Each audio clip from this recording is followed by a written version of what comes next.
Seria interessante a gente se perguntar, quando um empresário não vai bem, um empreendedor não vai bem, ou uma pessoa não vai bem nos negócios, no crescimento econômico, na imagem social, quais são os problemas fundamentais que atacam para que ele não faça um ciclo, um giro vencedor? Cada um poderá ter o seu ponto de vista, tem muitas opiniões e, de fato, tem muitos fatores que concorrem para que uma situação não ande como ela poderia andar. Porque sempre falamos de uma hipótese de que um empresário, uma pessoa que tem um potencial para ser grande, tem inteligência, tem condições e não levanta voo, não deslancha. É interessante saber o que acontece. Por quê? Mexer no parafuso certo, ajustar aquela parte que não funciona, para uma pessoa de potencial, significa dar uma estrada grandiosa que vale milhões. E é que nem uma grande máquina, complexa, muito sofisticada, que não se sabe qual é o parafuso que tem que ser mexido para que ela faça a sua grande função e o seu grande resultado. Vai lá o técnico específico que gastou a vida para entender aquela máquina e mexe no ponto certo. Em poucos minutos, ele pode fazer aquela máquina render ao infinito. O ser humano é um pouco assim. Ele é complexo, ele não é fácil, mas o problema às vezes é simples. A questão é saber onde está o ponto a ser corrigido. Então, na minha percepção, na minha pesquisa, na minha experiência profissional, que já vai bastante tempo, os fatores que eu mais encontrei como paralisadores de grandes potenciais são alguns. Por exemplo, a pessoa que tem falta de pegada e falta de persistência, certo? Potencial ela tem, ambição ela tem, inteligência ela tem, mas ela tem um defeito que ela não tem aquela pegada forte e não persiste na pegada. Ela esmorece fácil. Onde que se instaurou este problema? Nem sempre é fácil encontrar o ponto de partida. Eu conversava com uma pessoa hoje, uma sessão individual de uma pessoa que eu tive que atender, certo? Qual é que é o quadro que ela me colocou? Ela começa muito bem, empolgada, um projeto, um curso, uma nova atividade, um produto, pensando mil maravilhas e logo depois tudo isso esmorece. Ela começa a se desanimar e começa a perder o ímpeto e depois a consequência é um sentimento de culpa por não ter dado certo. O que eu percebia nesta pessoa, para dar um pouco a resposta ao ponto que eu coloquei? A falta de pegada e a falta de persistência. Quando ela era pequena, na infância, nas primeiras experiências da sua vida e ao longo do tempo, com aquela família onde ela viveu, sempre que ela tinha uma empolgação, uma vontade concreta de realizar um pequeno sonho, qualquer coisa que fazia parte do mundo da criança, ela era podada. E não só ela era podada, como ela era descaracterizada como capaz. Isto não é para você. Isto você não é capaz de fazer. Isto é para não sei quem. E analisando esse caso de um modo mais específico, você percebe que foi sendo formatada uma estrutura onde a pessoa reprimiu um potencial, onde ela contrariou a vontade, onde ela frustrou um desejo e um prazer, e este gatilho está automatizado vida afora.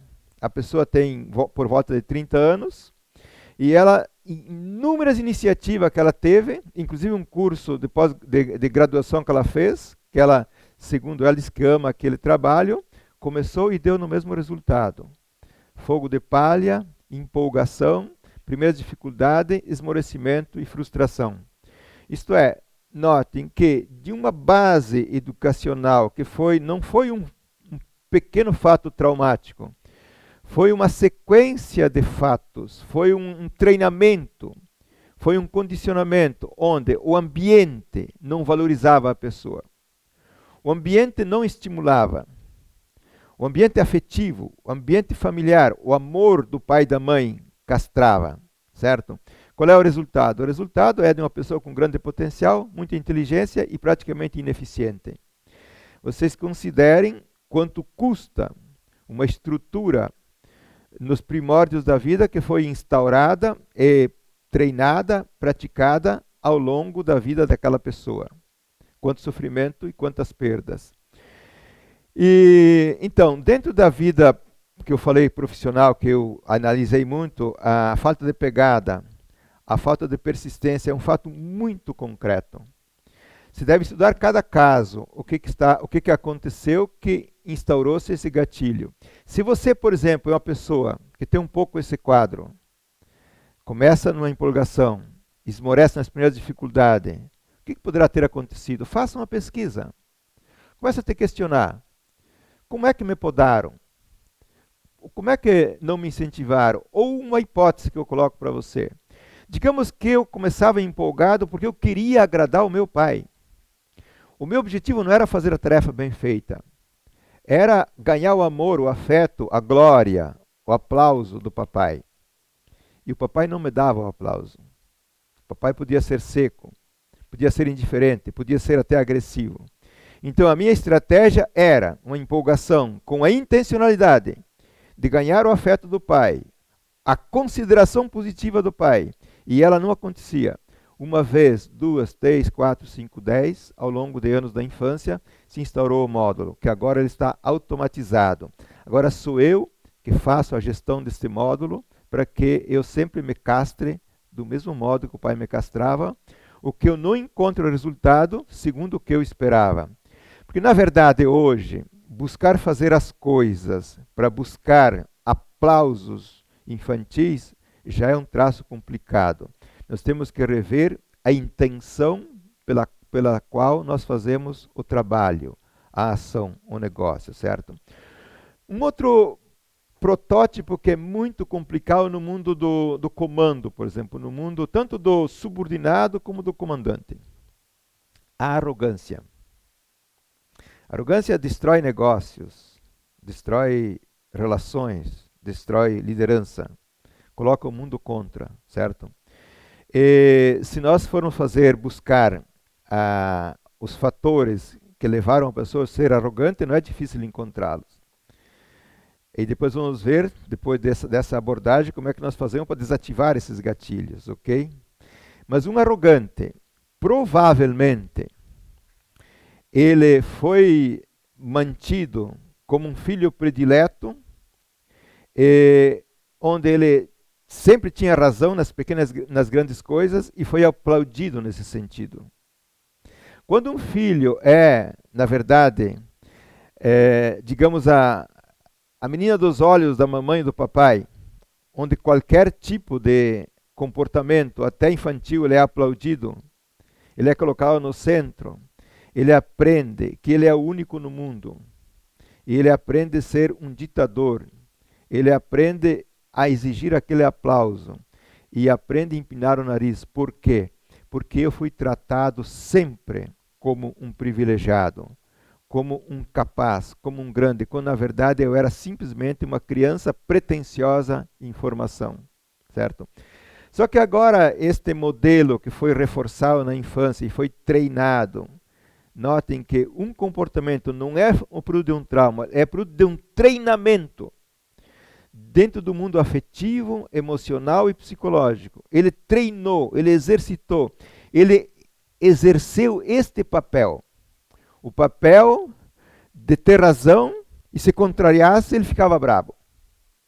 O papel de ser dono da verdade e se ele fosse criticado, ele chutava o balde, certo? E empinava o nariz como dono do mundo. Então, são protótipos muito concretos, com uma matemática muito precisa e que coloca muitas dificuldades no mundo profissional, no mundo empresarial e nas relações que a pessoa estabelece. Um outro fator que eu encontro muito com empresários, por exemplo, e que eles vão mal nos negócios, porque eles são piedosos acima da conta. Este é um estereótipo muito complicado. no mundo dos negócios, no mundo do crescimento, no mundo da liderança, no mundo do comando. São pessoas que não têm como dizer não. Recentemente, eu tive um grande empresário, que por sinal até hoje ele foi muito bem, mas teve grandes perdas também, e está tendo, que ele não consegue desapontar ninguém, não consegue não atender uma pessoa, mesmo que ele tenha que deixar os projetos dele. E ele, quando ele começou o trabalho, que foi um curso de imersão, ele ficou apavorado da lógica simples que nós estávamos colocando. Significa a perda total do egoísmo vital em prol dos outros. Então ele privilegia todo mundo. É capaz de deixar o serviço dele para levar a pessoa para casa. Concretamente isso. E muito mais. Ele não gosta do que ele faz, ele sabe o que está errado, mas é uma compulsão a ter que fazer isso. Certo? E palavras dele. Ele diz, eu hoje não sei nem fazer a conta quanto que eu perdi por esse meu comportamento piedoso e bondoso em excesso. A bondade é uma coisa boa, ótima, mas se ela não for dosada, ela é um desastre. E o que eu estou colocando agora, esse estereótipo da piedade, ele assalta muitas e muitas pessoas, inclusive que constroem riqueza. Porque depois não se sabe se essa riqueza é mantida, certo?